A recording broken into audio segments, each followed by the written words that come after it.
কই গো গিন্নি, শুধু ভাত দিয়ে গেলে যে, সঙ্গে আর কিছু দেবে না? দিলাম তো এক ঘটি জল, ভাতে জল ঢেলে নুন দিয়ে মেখে খেয়ে নাও। হ্যাঁ, রোজ রোজ সেই এক খাবার, এসব মুখে তোলা যায় নাকি? হ্যাঁ, তাহলে খালি পেটেই থাকো না, কে বলেছে মুখে তুলতে? না মানে অন্তত একটা কাঁচা পেঁয়াজ। এই মাঝে মাঝে তো বেশ ওই মশলা দিয়ে কষিয়ে মাছ মাংস রাঁধতে পারো গিন্নি। বাজারে মাছ মাংসের দাম জানো? ছেঁড়া কথায় শুয়ে মাছ মাংস খাওয়ার স্বপ্ন দেখতে লজ্জা করে না তোমার? আসলে কি জানো তো গিন্নি, আমার লজ্জাটা আর তোমার রান্নাঘরে রাখা মশলার বাক্সের মতো, শুরু আছে কিন্তু কোনো কাজে লাগে না। এই খবরদার, আমার রান্না তুলে একদম খোঁটা দেবে না, এই বলে দিলাম। হ্যাঁ, আমি চললাম মাছ আনতে, তুমি আদা রসুন বেটে পেঁয়াজ কুচিয়ে রাখো, বুঝলে?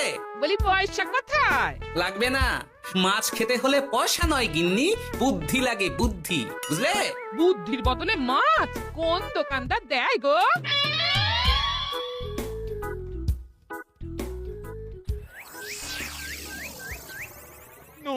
না, কিছুতেই বুঝে উঠতে পারছি না। এই নিন জাহাপনা, আপনার জন্য আম পোড়া শরবত এনেছি, খেয়ে নিন। ওরা কপাল আগে সামলাই, তারপর আম পোড়ার শরবত খাবো। সে কি জাহাপনা, আম তো আপনার প্রিয় ফল। তার চেয়েও প্রিয় ক্ষমতার লোভ। এদিকে কৃষ্ণনগর ঠিক যেন পাকা হিমসাগর, ওদিকে বর্ধমান যেন হৃষ্টপুষ্ট ফজলি, আর খাম্বাজ রাজ্য যেন লাল হলুদ গোলাপ ঘাস। এদের একসঙ্গে খেতে না পারলে আমার ঠিক ভাত হজম হচ্ছে না উজির। হবে খুব তাড়াতাড়ি এই রাজ্যগুলো আপনার বর্ষতা স্বীকার করবে জাহাপনা। শুধু চাই সঠিক উপায়। কি উপায়? এদের সঙ্গে যুদ্ধে লড়ে আপনি সহজেই রাজ্যগুলো জিতে নিতে পারেন জাহাপনা, কিন্তু তাতে রাজ্যবাসীর ভালোবাসা পাবেন না। রাজ্যবাসীর ভালোবাসা পেতে হলে প্রমাণ করতে হবে তাদের রাজারা অপদার্থ। কি বলছো উজির?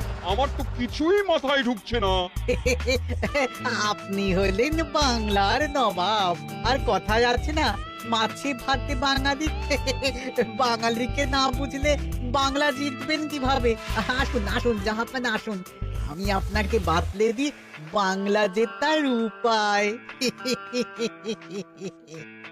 সাব্বাস উজির, তোমার বুদ্ধিটা ঠিক পাকা ল্যাংড়া আমের মতো না, মিষ্টি।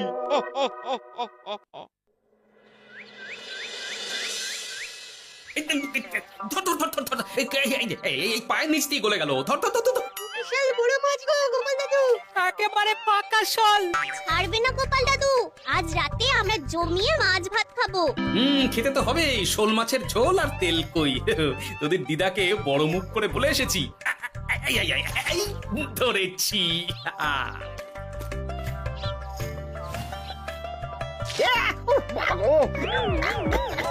ছি ছি ছি ছি, কি দুর্গন্ধ! গোপালকে ছাড়বেন না মহারাজ, ও ইচ্ছে করে আমার মুখে কাদা ছুঁড়েছে। ঠাকুর বলেছেন মানুষ নিজের কর্মফল একদিন না একদিন ঠিক পাবে। মন্ত্রী মশাই যে এত তাড়াতাড়ি পেয়ে যাবেন ভাবতেই পারিনি। দেখেছেন মহারাজ, দেখেছেন? দোষ করে এখন আবার ধর্মের বাণী দিচ্ছে।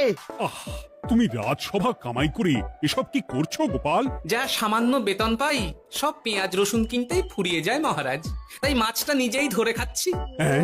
মহারাজ আপনার পায়ে পড়ি। থাক থাক, আর আমার পা ছুঁতে হবে না গোপাল। কেন মহারাজ? আমি তো মন থেকে আপনাকে সম্মান করি, বলুন। এ তো আচ্ছা জ্বালাতন।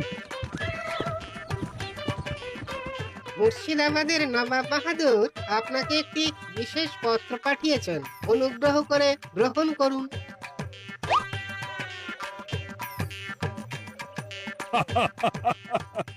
এ তো দারুণ আবদার। যাবো, আমি অবশ্যই যাব। কোথায় যাবেন মহারাজ? নবাব বাহাদুর লিখেছেন আগামী পরশু তার প্রাসাদে অতিথি হয়ে যেতে, তবে খালি হাতে নয়, সঙ্গে করে একটি জ্যান্ত মাছ নিয়ে যেতে। উপহারে জ্যান্ত মাছ? নবাব বাহাদুরকেও আমার মতন জল দিয়ে নুন ভাত খেতে হচ্ছে নাকি? নবাব হোক বা ফকির, সবার গিন্নি সমান।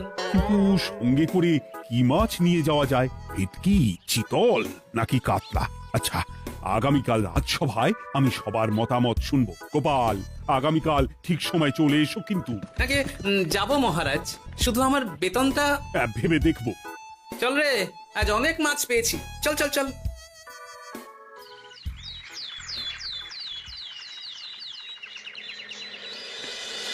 কি মহারাজ, আপনাকে এত চিন্তিত দেখাচ্ছে কেন? নবাব বাহাদুরের জন্য কি মাছ উপহার স্বরূপ নিয়ে যাওয়া যায় সেই চিন্তায় গতকাল রাতে আমার ভালো ঘুম হয়নি মন্ত্রী। আমিও গতকাল রাতে দু চোখের পাতা এক করিনি মহারাজ। অনেক ভেবে সকালের দিকে আমার মাথায় একটা বুদ্ধি এলো। কি বুদ্ধি? নবাবকে উপহার স্বরূপ ইলিশ দিলে কেমন হয়? বোঝো কাণ্ড, এই বুদ্ধির জন্য রাত জাগতে হলো। হ্যাঁ, ইলিশ তো জল থেকে তুললেই অক্কা পায়, তা জ্যান্ত থাকবে কিভাবে? ঠিক ঠিক, মন্ত্রীর মাথায় গোবর আছে না বুঝি। আমার মতে উপহার স্বরূপ ছোট মাছ নিয়ে যাওয়াই ভালো।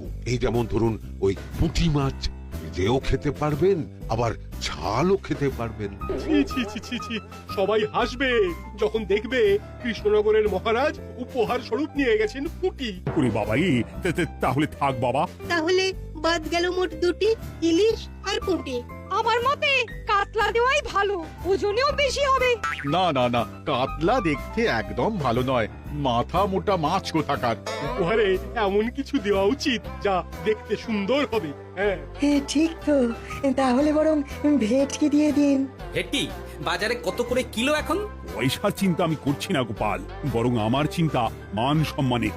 বাকি রাজ্যের রাজাদের তুলনায় আমার উপহার যেন নবাবের বেশি পছন্দ হয়। কিন্তু সবাইকে এরকম অদ্ভুত উপহার নিয়ে যেতে বলার কারণ কি? মাছ, তাও আবার জ্যান্ত। আচ্ছা মহারাজ, এর পিছনে নবাব বাহাদুরের কোনো চাল নেই তো? গোপাল, তুমি মিছি মিছি সন্দেহ করছো। কথা না ঘুরিয়ে বরং একটা ভালো মাছের নাম বলো দেখি। ভালো মাছ? জ্যান্ত কই মাছ নিয়ে যান মহারাজ, গতকাল অনেকগুলো ধরেছি। কি, এত ভালো ভালো মাছ থাকতে আমি শেষে কই মাছ নিয়ে যাব? তুমি সমাধান না দিয়ে উল্টে মজা করছো গোপাল। দূর হয়ে যাও, দূর হয়ে যাও আমার চোখের সামনে থেকে। আগে ভাড়ামো করার জন্যই তো মাস গেলে বেতন পাই মহারাজ। মানে কি বলতে চাইছো গোপাল?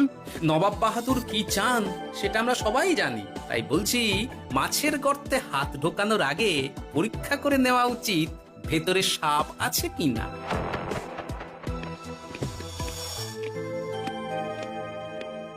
এই মন্ত্রী, গোপাল কি বলে গেল? সাপ ব্যাং কিছুই তো বুঝলাম না। ছাড়ুন তো গোপালের কথা, আমরা বরং মাছ নিয়ে আলোচনা করি। আমার মতে জ্যান্ত ভেটকি নিয়ে যাওয়াই ভালো। আমাদেরও ওই ভেটকিতেই মত আছে। বেশ, এই নাও 100 মোহর। বেছে বেছে সবচেয়ে বড় ভেটকিটা বাজার থেকে কিনে আনো মন্ত্রী। তারপর তাকে রূপোর গামলায় জল ঢেলে রাখো। আমি কাল ভোর ভোর মুর্শিদাবাদের উদ্দেশ্যে রওনা হব। কোনো চিন্তা করবেন না মহারাজ, কাজ হয়ে যাবে। যাওয়ার সময় চিঠিটাও সঙ্গে করে নিয়ে যেতে হবে। নবাবের হুকুম।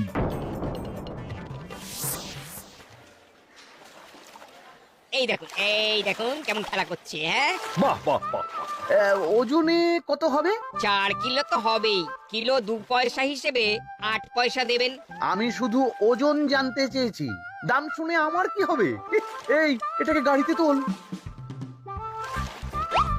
আর মাছের দামটা? মুর্শিদাবাদের নবাবকে আমাদের মহারাজ এই ভেটকিটা উপহার স্বরূপ দেবে। তোর ভাগ্য ভালো যে মাছটা তুই ধরে এনেছিস। আবার টাকা কিসের রে? আয় রে আয় আয় আয় আয় আয়, আমার কত ক্ষতি হয়ে গেল।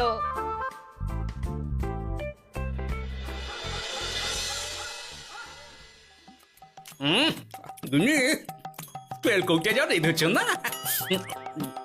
বলি বলি আর কটা মাছ আছে গো?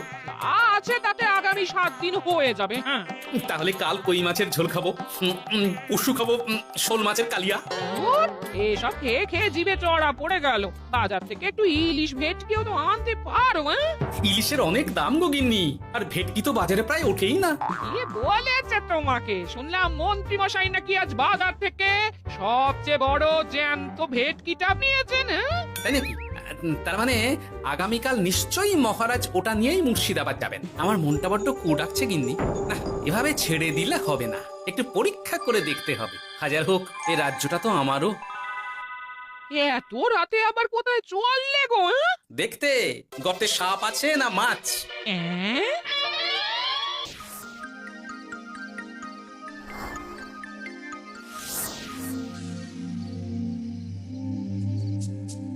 কি গোপাল, এত রাতে? সব ঠিকঠাক বুঝেছো তো? হ্যাঁ হ্যাঁ, তুমি কোনো চিন্তা করো না গো গোপাল দাদা। তাহলে কাল উত্তরের জঙ্গলে।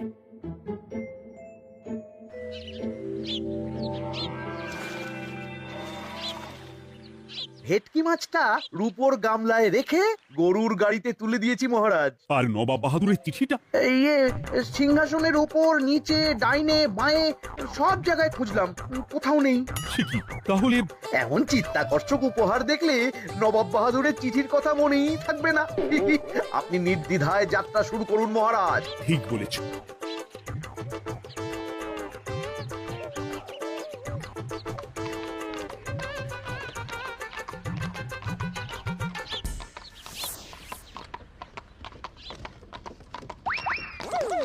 ওই তো মহারাজের রথ এসে গেছে। এই যা যা বলেছি মনে আছে তো? আছে গো আছে, ভেটকি মাছের পাতুরি আর ঝোল দুটোই রাঁধবো। হ্যাঁ, আমার ফিরতে কদিন দেরি হতে পারে, বেশি দেরি হলে তোমরা খেয়ে নিও বা লুকিয়ে পড়ো।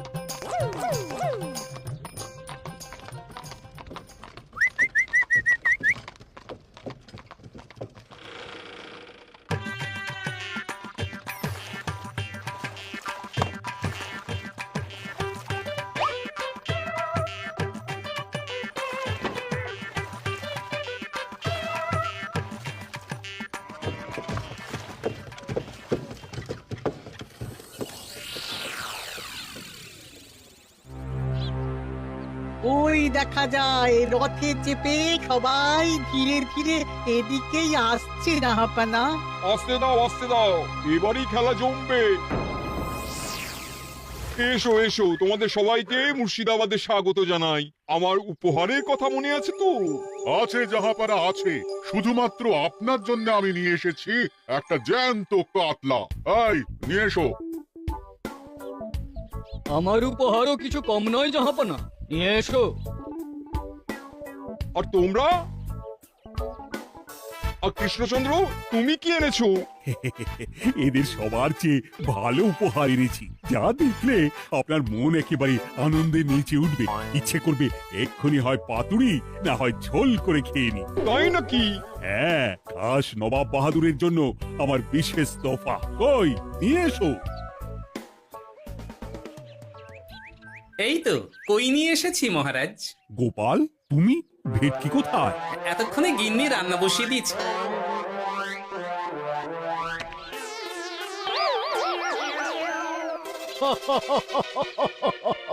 শেষে কিনা কই মাছ। আর কোনো মাছ খুঁজে পেলে না নাকি কৃষ্ণচন্দ্র? ছি ছি ছি, তোমার জন্য লজ্জায় আমার নাক কাটা গেল গোপাল। ফিরে গিয়ে আমি তোমার গর্দান নেব, এই বলে দিলাম। অনেক হয়েছে, এবার তোমরা সবাই আমার কথা মন দিয়ে শোনো। আমি তোমাদের সবাইকে একটা করে জ্যান্ত মাছ আনতে বলেছি একটি বিশেষ কারণে। তার আগে সবাইকে আমি জিজ্ঞাসা করতে চাই, আপনারা সবাই নবাব বাহাদুরের পাঠানো চিঠিটা মন দিয়ে পড়েছিলেন তো? হ্যাঁ পড়েছি। হ্যাঁ হ্যাঁ হ্যাঁ, আমরাও পড়েছি। বেশ, তাহলে তো তোমরা এই আমন্ত্রণের কারণটা জানো। তোমাদের আনা মাছেদের আয়ু যতদিন, তোমাদের রাজ্যের আয়ুও ততদিন। মানে আপনাদের মধ্যে যার মাছ যেদিন মারা যাবে, জাহাপানা তার রাজ্যটা সেদিন নিয়ে নেবে।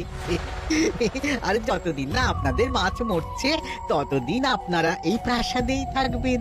হ্যাঁ, এইরকম কিছু তো চিঠিতে লেখা ছিল না। কে বলেছে ছিল না? ওই জন্যই তো আমি সঙ্গে করে চিঠিটা আনতে বলেছিলাম। এনেছো? হ্যাঁ হ্যাঁ, আমি এনেছি। এই যে এখানে তো কোথাও এরকম কিছু লেখা নেই। তোমরা হলে রাজা, রাজাদের সব সময় চোখ কান খোলা রেখে চলতে হয়। উজির, এই নাও।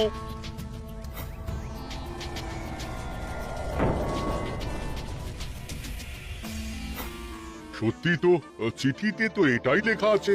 আমাদের সঙ্গে প্রতারণা করা হয়েছে। হ্যাঁ হ্যাঁ, আমরা কেউ বুঝিনি চিঠিতে কার চুপি করা আছে। চুপ! বেশি গলা তুলে কথা বললে গলাটা শরীরের ওপরে নাও থাকতে পারে। আজ এই মুহূর্ত থেকে এই খেলাটা শুরু হলো। তোমাদের রাজ্যের আয়ু এখন তোমাদের আনা মাছেদের কাছে।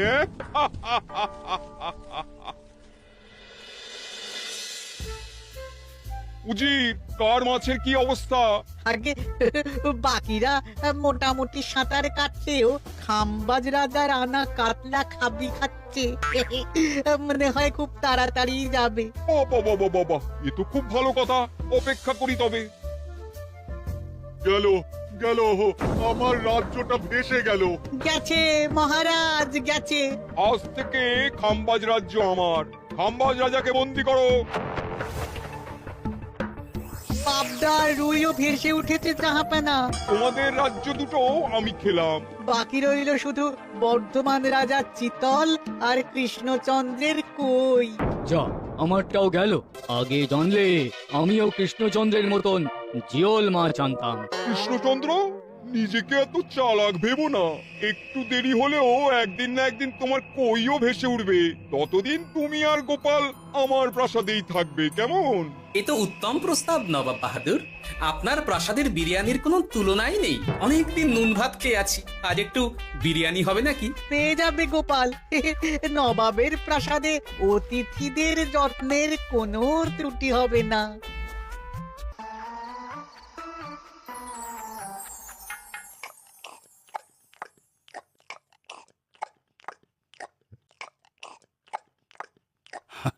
আমাকে ক্ষমা করে দিও গোপাল, আমি তোমাকে অনেক কথা শুনিয়েছি, কিন্তু এখন বুঝতে পারছি কেন তুমি ভেটকির বদলে কই মাছ এনেছো। আহ, বিরিয়ানিটা যে রেঁধেছে না, বলছি এই নবাবের বাবুর্চিকে কোনোভাবে কৃষ্ণনগরে ধরে নিয়ে যাওয়া যায় না মহারাজ? গোপাল, কোনো মাছই অমর নয়। একদিন তোমার আনা ওই কই মাছটাও মারা যাবে, আর সেদিন আমাদের কৃষ্ণনগর রাজ্যটা নবাবের হবে।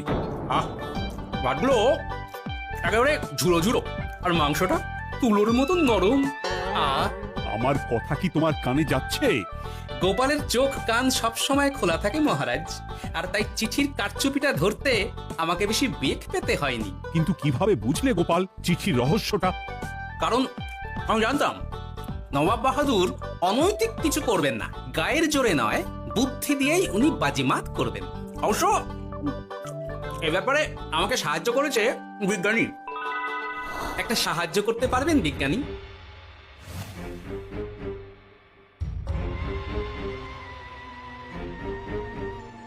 তোমার সন্দেহ একদম ঠিক গোপাল।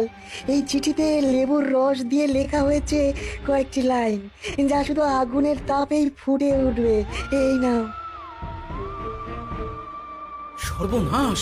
গর্তে মাছ নয়, বিষধর সাপ আছে। এবার কি হবে গোপাল? আগামী 7 দিন পেট ভরে বিরিয়ানি খাবো মহারাজ। ততদিনে ওরা এসে যাবে। কারা আসবে? দেখুন না শুধু।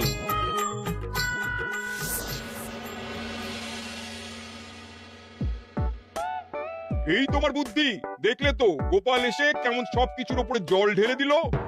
মানে বুঝতে পারিনি যে ওরা ওরা চিঠির কারচুপি সব ধরে ফেলবে। কৃষ্ণচন্দ্রের কই মাছের কি খবর? সেটা কি এখনো জীবিত? আগে আমাদেরও একই প্রশ্ন নবাব বাহাদুর। এভাবে আর কদিন চলবে জানা নেই। কবে যে সব থেকে মুক্তি পাবো। দাঁড়ান জাহাপানা, আমি ছুটে গিয়ে দেখে আসছি মাছটা জীবিত আছে কিনা। তুমি বুনোল হলে আমিও বাঘা তেঁতুল। কৃষ্ণচন্দ্র, যতদিন না মাছটা মরছে তোমাকে আমি এখানেই আটকে রাখবো। সর্বনাশ হয়ে গেছে জাহাপানা, দেখবেন আসুন, দেখবেন আসুন। কি হয়েছেটা কি? চলুন না, নিজের চোখেই দেখবেন। সে কি, কই মাছ বাচ্চা দিয়েছে? এটার অপেক্ষাতেই তো ছিলাম। ওরা এসে গেছে মহারাজ। এবার আপনার রাজ্য সুরক্ষিত। মানে নবাব বাহাদুরের কথা অনুযায়ী মাছ মারা গেলে রাজ্য ছাড়তে হবে। এমনিতেই কই মাছের জান শক্ত, এরাও বড় হবে, বাচ্চা দেবে। এইভাবে কই মাছের গুষ্টি মরে শেষ হতে হতে নবাব বাহাদুর আর বেঁচে থাকবেন না। নয়, হ্যাঁ। বেছে বেছে ঠিক মা কই মাছটাকে নিয়ে এলে। এবার রাজ্যে ফিরি। কি লাভ? সেই তো নুন ভাত খেয়েই থাকতে হবে। না, আমি তোমার বেতন 10 গুণ বাড়িয়ে দেব, আর যাওয়ার সময় নবাবের বাবুর্চিকেও ধরে নিয়ে যাব। আজ থেকে তুমি শুধু বিরিয়ানি খাবে। জয় জয় মহারাজের জয়, জয় কই মাছের জয়।